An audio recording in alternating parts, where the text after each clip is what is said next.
ओम नमः शिवाय. श्री सद्गुरुनाथ महाराज की जय. परमपूज्य गुरुदेवता श्री कलावती माता की जय. आई कलावती देवीबाई राधिका जोशी ह्या आपल्या YouTube चॅनलमध्ये मी आपणा सर्वांचं स्वागत करते. आज मी पुस्तकाविषयी माहिती न देता पुस्तकाविषयी काय चमत्कार झालाय ते तुमच्या पुढे सांगण्यासाठी आलेली आहे. भक्तास्तव तू सगुण होऊनी, किती श्रमशील घडी घडी दयाळा, किती श्रमशील घडी घडी. तुम्हा सगळ्यांना माहिती आहे, तुमच्या सगळ्यांकडे आता ती पुस्तकं सुद्धा आहेत हा व्हिडिओ येईपर्यंत. सांगायचं विशेष कारण असं आहे, की आपण गुरुपौर्णिमेला सामुदायिक भजनाचं सामर्थ्य हे जे पुस्तक प्रकाशित केलं, त्या पुस्तकाची किंमत आपण ₹10 ठेवली होती. प्रिंटिंग कॉस्ट आम्हाला ₹11.5 येणार होती. पण त्यामध्ये 2 चमत्कार झालेत आणि ते तुमच्या पुढे अनुभवाच्या रूपाने सांगण्यासाठी आज मी इथे आलेली आहे.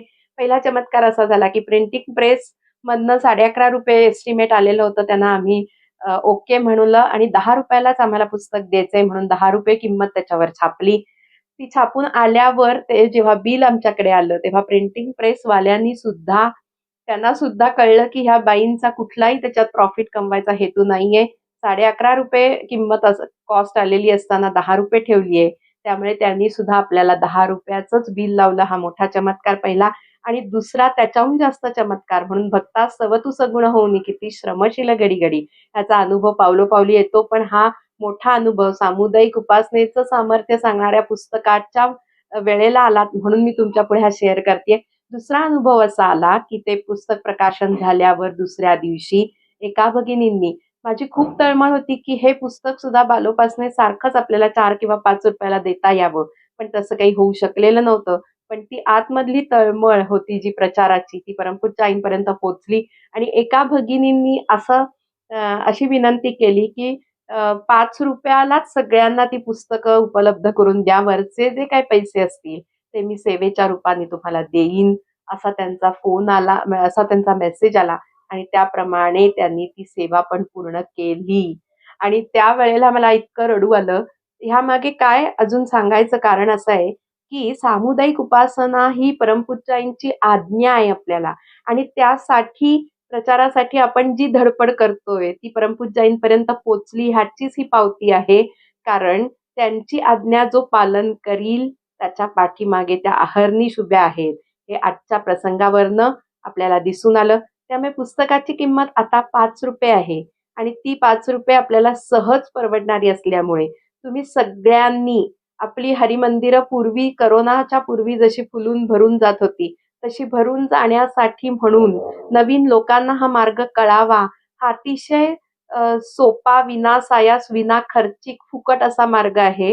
परमपूज्य आईंनी आपल्याला 500 अभंग एकत्र करून त्याला सुंदर चाली लावून भजनाचं डिझाइन केलेलं आहे. अख्ख्या जगात फक्त आपल्या गुरुमाऊलींनी हे कार्य केलं. इतर संतांना नावं ठेवायचा अजिबात इथे हेतू नाहीये.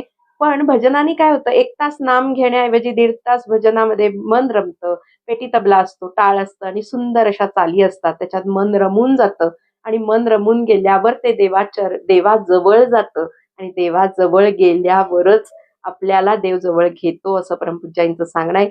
मग एका एका हरिभजना वाचून काय करीसी वृथा क्षीण. म्हणजे कलियुगात भजनांनी देव प्रसन्न होणार आहे. मग इतर कशाला व्यर्थ श्रम करतोस, कशाला पैसे घालवतोस, कशाला श्रम करतोस.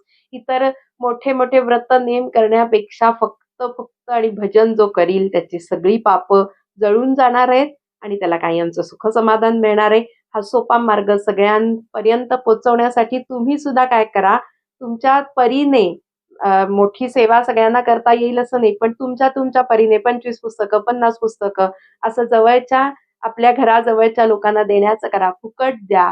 त्या ह्याने काय होईल, की इतरांना जो मार्ग तुम्ही हा दाखवलात आणि त्यांचे संसार सुखाचे झाले, तर ते पुण्य पण तुमच्या पदरी पडेल आणि परमपूज्य आईंच्या जवळ जाण्यासाठी त्यांचा प्रचार करणं हे महत्त्वाचं कार्य आहे. आणि भगवंतांनीच सांगून ठेवलेलं आहे, की माझा प्रचार जो करील तो माझ्या जवळचा, तो माझा खास भक्त असतो. परमपूज्य आईंचा प्रचार करून आपल्याला त्यांचं जवळचं खास कृपा, विशेष आशीर्वाद जर हवा असेल, तर हे पुस्तक आपण कॉम्पॅक्ट ठेवलेलं आहे एकदम. जेणेकरून ते वाचायलाही पटकन कमी वेळेत असलं पाहिजे आणि टू द पॉइंट. म्हणजे भजनाचे फायदे, अनुभव, अजून काय जे पॉइंट्स सगळे आहेत. आजपर्यंत जे आपल्याला कळलं नाही भजन म्हणजे काय, ते पण त्याच्यात आपण लिहिलेलं आहे.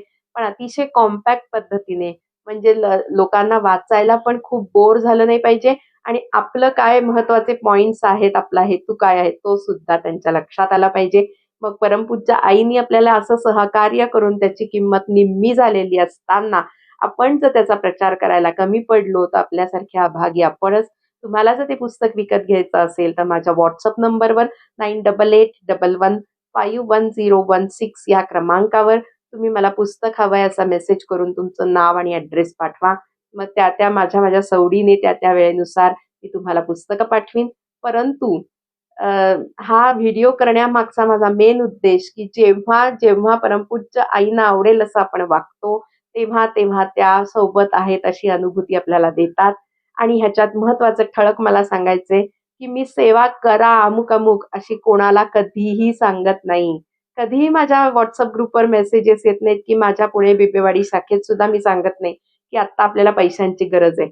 पण न मागताच तिथे मिळतं आणि परमपूज्य आईंना पैसे मागून भजन करणं अजिबात आवडत नसे. स्वेच्छेने प्रेमाचं देणं दुधापरी, मागून घेता जलापरी, हट्टाने घेता अशुद्धापरी, ऐसे कथिले गुरुवरी.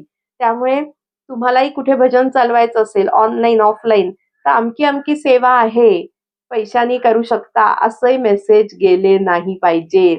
कारण ते परमपूज्य आईंच्या आज्ञेबाहेर आहे आणि असं काम आपण आपल्याकडनं घडू नये ह्याची खबरदारी सगळ्यांनी घ्या. आणि जिथे आपण मागत नाही ना, त्रिभुवनाचा पती बसलेला आहे, ते त्या दरबारात काय कमी पडतं? पण मागणं ही आईंची पद्धत नाही. माझ्याकडे अशी पत्र आहेत आजीला आलेली आमच्याकडे, की जिथे वर्गणी गोळा केली आईंना न सांगता, ती वर्गणी त्या लोकांना परत करायला परमपूज्य आईंनी सांगितली आणि जिथे पैसा जमवत होते, तिथे पैसा जमवणं बंद करा, नाहीतर शाखा बंद करा, असं परमपूज्य आईंनी सांगितलेलं आहे ठणकावून. त्यामुळे आपण गुरु आज्ञा पालन केल्यावर तो कमी पडू देत नाही. पण आपण पैसे मागून अशी सेवा आहे हं आणि तुम्ही करू शकता पैशाने, असे मेसेजेस आले नाही पाहिजेत. आणि परमपूज्य आईंच्या आज्ञेचं पालन करत आपण पण जर तुम्ही घरीच आत्ता भजन करत असाल, तर आठवड्यातनं 1दा-2दा बाहेर पडा आणि काय अनुभव येतो, गुरु आज्ञेची ताकद काय असते, गुरु वचनामध्ये किती जोर असतो, हे सगळ्यांनी अनुभवा. अक्काजीच्या शाखा जिथे-जिथे आहेत, म्हणजे त्या अक्काजीचं मार्गदर्शन जिथे-जिथे आहेत ना, तिथे-तिथे आम्हाला सांगावंच लागत नाही, की घरी भजन करणं हा बबल आहे. तो आपण डिल्युजनमध्ये वावरतोय, की माझा नेम होतोय. पण एकत्र शाळेत जाऊन मुलाला घरी बसून करता का? ऑनलाईन शाळेला पाठवता का कधी, की "चल बेटा तू घरीच बसून शाळा शिक 10वी पर्यंत." का नाही हो असं करत? मग घरी बसून भजन कशाला करायचं?